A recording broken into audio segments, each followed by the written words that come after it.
moments later.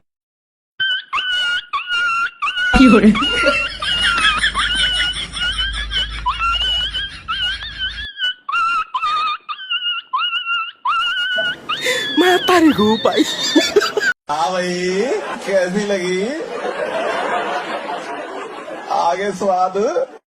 तो जय हिंद दोस्तों, स्वागत है आप सभी का हमारे एक और नए वीडियो में, जहां आपको मिलेगी भारत की पॉलिटिक्स की तमाम हलचल खबरें और लेटेस्ट क्लिप्स एकदम नए अंदाज में। तो बिना किसी देरी के वीडियो कर देते स्टार्ट। बोलिए जय श्री राम।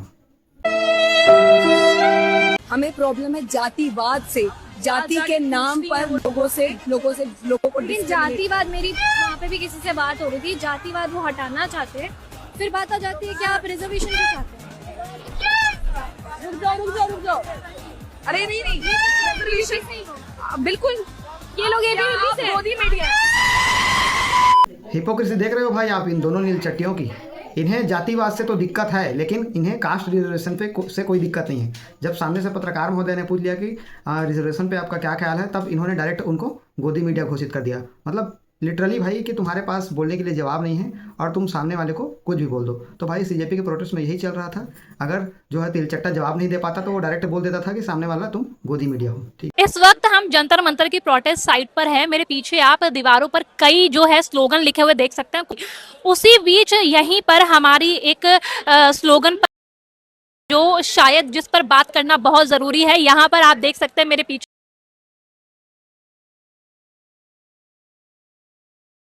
यहाँ पर लिखा हुआ है, क्या कोई भी छात्र, नीट का छात्र या किसी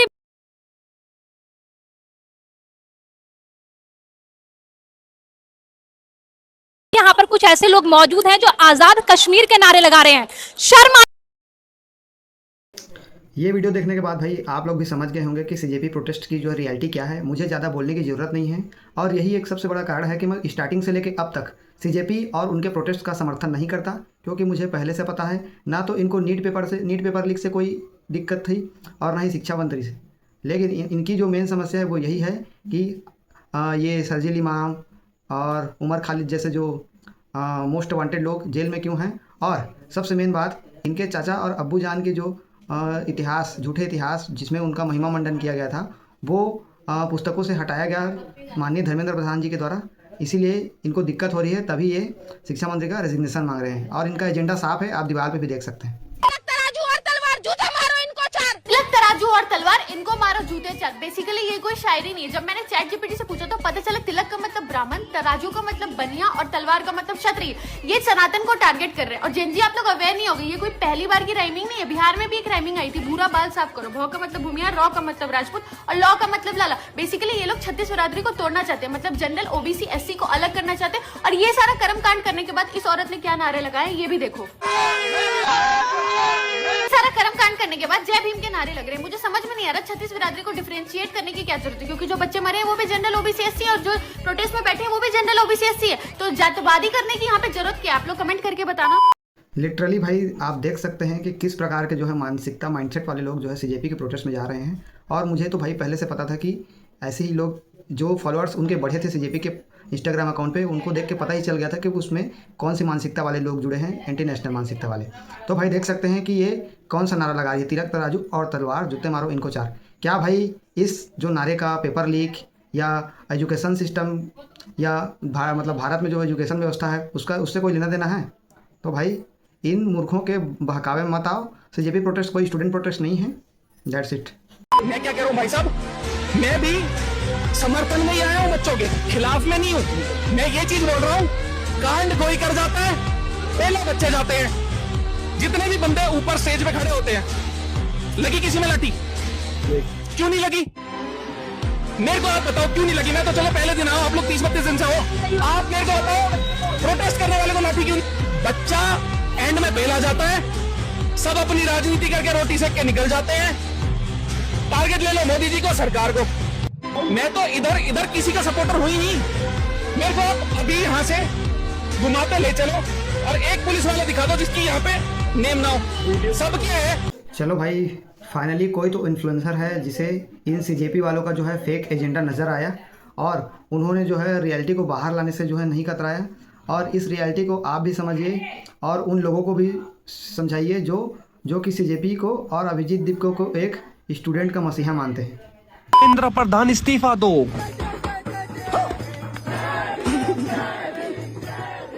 धर्मेंद्र प्रधान इस्तीफा दो। जितने मंदिर है पहले उसी में पूजा कर लो ना, मंदिर बनवा के क्या कर लोगे? हमने मंदिर तो बनवा ली। धर्मेंद्र प्रधान इस्तीफा दो। सीता के पति का नाम ले लेके नीता के पति का बस नाम रहेगा अल्लाह का। धर्मेंद्र प्रधान इस्तीफा दो। आपसे बात कर सकता हूँ? जय भीम बोलो पहले। जय भीम। अंधविश्वास है, रोज राम नाम जपो, राम नाम। धर्मेंद्र प्रधान इस्तीफा दो। विराट कोहली यहाँ आके सनातनी बन जाता है, तो पहले यहाँ रहता क्यों नहीं है तू? यहाँ पानी की कमी। तो भाई ओवरऑल सीजेपी का प्रोटेस्ट तो अभी खत्म हो गया है, लेकिन इस वीडियो को देखने के बाद आपको भी पता चल गया होगा कि आखिर सीजेपी का प्रोटेस्ट कैसे चल रहा था और कैसे स्टूडेंट्स को अपना पर्सनल एजेंडा चलाने के लिए इनको ढाल बनाया जा रहा था। बेशक ये वीडियो मीम है, बट इसे देख के आपको पूरी रियलिटी समझ में आ जाएगी। सुनो मेरी बात सुनो ध्यान से, मेरी बात सुन ध्यान से। 23, 24 दिन, 25 दिन, 30 दिन कितने भी हो गए हो, ठीक है ना? अब मेरी बात सुन, तूने हमें तो मान लिया। जब दिन हमारे बाप हमारे भाई किसान यहाँ आ गए, उस दिन तेरी गाँव में ना ट्रैक्टर ही घुसा देंगे। और तेरा रिजाइन नहीं चाहिए, और तेरा रिजाइन नहीं चाहिए, तू चाहिए। और तू चाहे अमेरिका में हो, लंदन में हो, तेरे को घर में घुस के गोली मारेंगे, और तेरे को गोली मारेंगे। अबे घोचू, पहली बात तो तू मेरी बात सुन कि प्रोटेस्ट में नशा करके थोड़ा कम आया कर, समझ गया? क्योंकि जिस पंजाब की बात कर रहे हैं ना, वहाँ की स्थिति हमें अच्छे से मालूम है। और ये जो केजरीवाल ने बोला था कि वहाँ नशा मुक्त कर देंगे, उसका तो आप रिकॉर्ड जान ही रहे होंगे, है ना? तो साले तू यहाँ का प्रोटेस्ट छोड़, यूनियन शिक्षा मंत्री को छोड़, तू पहले अपने पंजाब के शिक्षा मंत्री के पास जा और उनका रेजिग्नेशन पहले मांग, क्योंकि जो फार्मेसी ऑफिसर का पेपर लीक हुआ है वो तुम्हारे स्टेट की समस्या है साले। और तू शकल से तो नहीं लगता कि तू कोई नीट प्रोटेस्टर होगा, है ना? तो देख सकते हैं भाई, ऐसी ही मानसिकता वाले लोग जो है नीट के प्रोटेस्ट में पहुँचे थे और अपना जो है दिल की जो है भड़ास और एंटी नेशनल तरीके से निकाल रहे थे।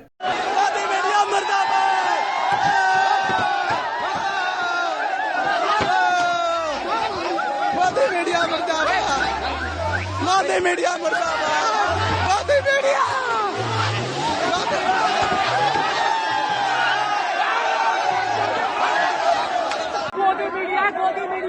देख लो क्या हाल हो रहा है गोदी मीडिया का।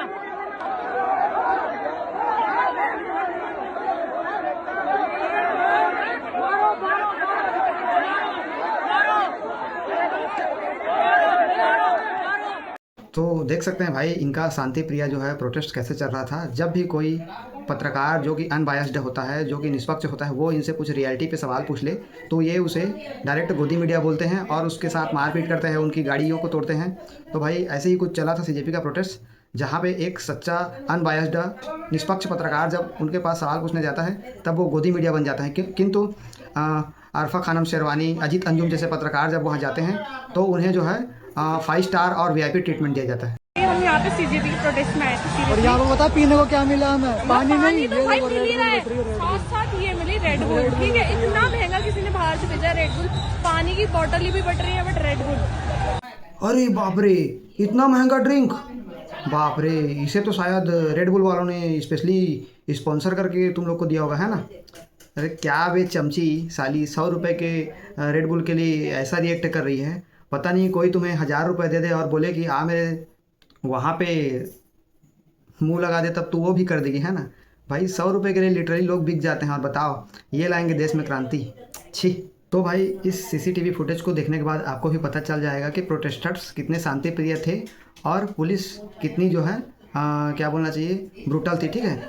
तो भाई देख सकते हैं पुलिस ने एक बैरिकेडिंग नहीं बल्कि 3-4 लेयर बाई लेयर बैरिकेडिंग लगाई हुई थी ताकि ये जो है आक्रांता लोग उसको क्रॉस करके यहाँ ना आ जाए, ठीक है? उसके बाद ये लगातार 3 से 4 बैरिकेड को क्रॉस किए। उसके बाद ये कूद कर जहाँ पे प्रोहिबिटेड एरिया था वहाँ घुसे।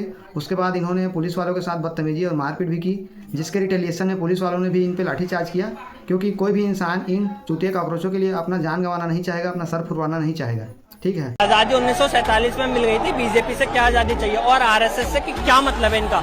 हम स्टूडेंट्स यहाँ खड़े हैं, हम नीट के लिए खड़े हैं, पेपर लीक ना हो, हमारा फ्यूचर सिक्योर रहे, हम इसलिए खड़े हैं। अब हमारी आवाजों के बीच आरएसएस मुर्दाबाद के नारे लग रहे हैं, तो फिर ये हमारे को सामने रख के ये अपनी रोटियां सेकी जा रही हैं और कुछ नहीं। लिटरली भाई मेरे को अभी तक ये बात समझ में नहीं आई कि सीजेपी के प्रोटेस्ट, स्टूडेंट प्रोटेस्ट में जो है आरएसएस मुर्दाबाद के नारे क्यों लगाए जाते हैं। भाई इनको आरएसएस से इतनी क्या दिक्कत है? आपने कभी सुना है कि आरएसएस के द्वारा देश में बम फोड़ दिया गया हो, या किसी को मार दिया गया हो, या किसी का इज्जत लूट लिया गया हो, या कुछ भी व्हाटएवर? आपने कभी सुना है? लेकिन इनके मुंह से वो आवाज़ कभी नहीं निकलेगा जब कोई जो है आतंकी या कोई भी जो है शांति प्रिय कौम का इंसान जब देश में बम फोड़ेगा, कुछ गलत काम करेगा, तब इनके मुंह से कोई आवाज़ नहीं निकलता। ठीक है, 11 बजे तक का टाइम है, वो यहाँ पे आके माफी मांगे 5 सिंगों के आगे। हम 80 स्टेज से चढ़ जाना है, उन्होंने सीधा बोल दिया तू आते आ जा इधर, याते 80 सीधा उधर सौदा लावांगे सीधा जाके। हमारे सिंह के साथ उसका बाणा भी फाड़ा है। जो ये देखो, ये जो इनकी वर्दी है ना, ये सरकारों की वर्दी है। ये जो बाणा है ना, ये महाराज का बाणा है। किसने फाड़ा? ये मतलब मान लो ये जो बाणा है ना, ये उसने बाढ़ा था अभिजीत ने, एक सिंह का हमारे फाड़ा था, मार दिया था।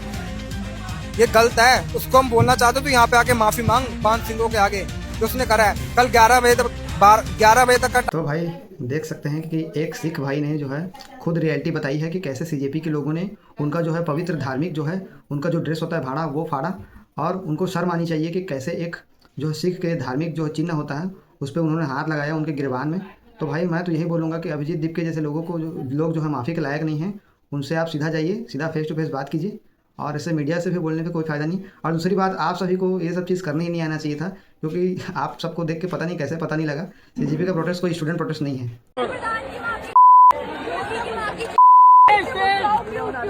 मोदी ने करा क्या?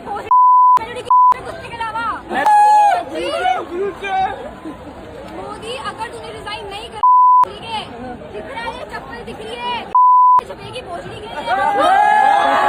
भाई जिस हिसाब से ये लड़की बातें कर रही है और इसके संस्कार हैं, तो मुझे तो नहीं लगता कि ये कोई अच्छे ख़ानदान या अच्छी जगह से आई होगी, क्योंकि इसके जिस प्रकार से बातें और हरकतें हैं तो उसे देख के मेरे को लग रहा है कि ये कहीं ना कहीं से जीबी रोड से इसका जो है गहरा और लंबे समय तक संबंध रहा होगा। क्योंकि भाई इसकी बातें तो देखो आप, भाई लिटरली मुझे शर्म आती है ऐसे लड़कियों को देख के जो बाकी सभी जो है लड़की जाति का पूरा नाक काटते हैं, उनका इज्जत जो है पूरा मिट्टी में मिलाते हैं। Shame on you. माननीय मोदी जी के कारण वो 65,000 मेडिकल की सीट है, लेकिन फिर भी प्रत्येक साल 22 लाख बच्चे जो है नीट कम्पीट करने का। सभी माँ बाप को अपने बच्चे अच्छे लगते हैं, उनको लगता है कि मेरा बच्चा पढ़ने में बहुत तेज है, और बच्चे ये ठीकरा जो है ये लीक के माध्यम से देना चाहते हैं। वो माँ बाप को ये समझाना चाहते हैं कि हम तो पढ़ने में बहुत तेज हैं, लेकिन ये लीक हो जाता है, इसीलिए हम कम्पीट नहीं कर पाते हैं। और इस कारण से वो लोगों के मन में ये निराशा का भाव नजर आता है। सभी गार्जियन को और बच्चों को। भाई मैं भी एक्सेप्ट करता हूँ कि पेपर लीक गलत है, चाहे वो किसी भी चीज़ का हो, चाहे वो नीट का हो कि किसी भी चीज़ का, व्हाट एवर यू वांट, ठीक है। मैं भी इसके समर्थन में नहीं हूँ कि पेपर लीक होता है, लेकिन इसका मतलब ये नहीं है कि आप पेपर लीक का बहाना करके जो है सरकार और जो है लोगों की संपत्ति को नुकसान पहुँचाएं और देश में जो है एंटी नेशनल एक्टिविटी करें, ठीक है। और इन्होंने जो बोला कि जो है ये इनके लिए इनका एक बहाना है अपने पेरेंट्स को झूठा दिलासा देने का कि पेपर लीक हो गया। पहली बात तो भाई जिस स्टूडेंट के अंदर में दम और टैलेंट होता है वो भाई तुम जैसे लोगों के जैसे आके यहाँ भिंडी रोडना नहीं करता है जंतर मंतर पे, वो चुपचाप अपने कमरे में घुस कर तैयारी करता है। और भाई एग्ज़ाम दोबारा हुआ है, तुम्हें उसकी तैयारी करनी चाहिए थे। और कई ऐसे हमारे भाई बहन स्टूडेंट्स हैं देश में जिन्होंने जो है इस प्रोटेस्ट पे ध्यान नहीं दिया और घर में जो है जी तोड़ मेहनत करके जो है उनका जो है सिलेक्शन हो गया नीट में, और वो अच्छे नंबर से जो है नीट क्वालिफाई भी कर चुके हैं। So that's it for this video अच्छी लगी तो लाइक सब्सक्राइब शेयर, एंड तब तक के लिए रखते इतना ही। मिलते हैं अगले वीडियो में। जय हिंद, वंदे मातरम, जय श्री राम।